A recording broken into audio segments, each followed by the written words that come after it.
Bonjour à vous toutes et à vous tous. Première vidéo 2022 pour approfondir des éléments de MMA vus dans mon livre. Je souhaitais profiter de ce week-end, un week-end exceptionnel pour le MMA français puisqu'il y a eu ce combat Francis Ngannou contre Cyril Gane à l'UFC 270. Un élément historique puisque il s'agissait de deux combattants formés en France. Francis Ngannou avant de s'expatrier aux États-Unis, mais il a été formé en France. Et Cyril Gane qui est actuellement encore l'un des têtes d'affiche qui s'entraîne en Europe et en France. Je voulais profiter de ce combat. Pourquoi? Parce qu'il s'agit de la catégorie poids lourd qui est traditionnellement la catégorie qui offre le plus de KO. Or ici, on a vu, il y a eu une décision des juges et ça tombe bien puisque je me posais la question sur le taux de finalisation en ce moment, puisque il y a eu l'effet Covid, il y a eu des événements à huis clos, et l'an dernier, lors des Jorescam, un congrès scientifique sur les sports de combat et les arts martiaux, on m'a posé la question sur l'influence des événements à huis clos sur le taux de finalisation.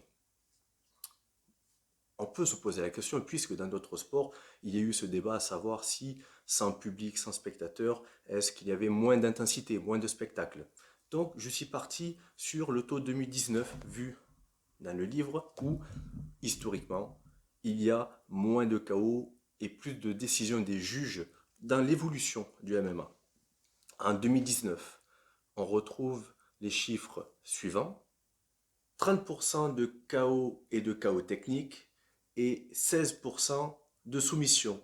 Il y avait donc une majorité de combats se terminant par une décision des juges. Pour voir s'il y a un effet Covid, en quelque sorte, avec les combats à huis clos, j'ai sélectionné 44 événements de l'UFC sans public entre 2020 et 2021, 495 combats sélectionnés, et on retrouve 31,7% de KO et de KO technique et 16,9% de soumission. Premièrement, on voit une légère augmentation de combats se terminant avant la limite de temps. Donc on pourrait supposer qu'il y a eu un peu plus de spectacularisation au terme de cette période, ce qui contredit, ce qui invalide l'hypothèse qu'il y avait moins de spectacles pendant les combats, les événements à huis clos.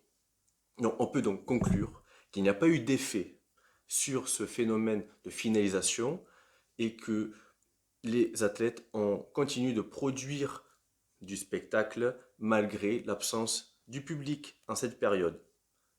Sur ce, je vous souhaite une bonne année 2022.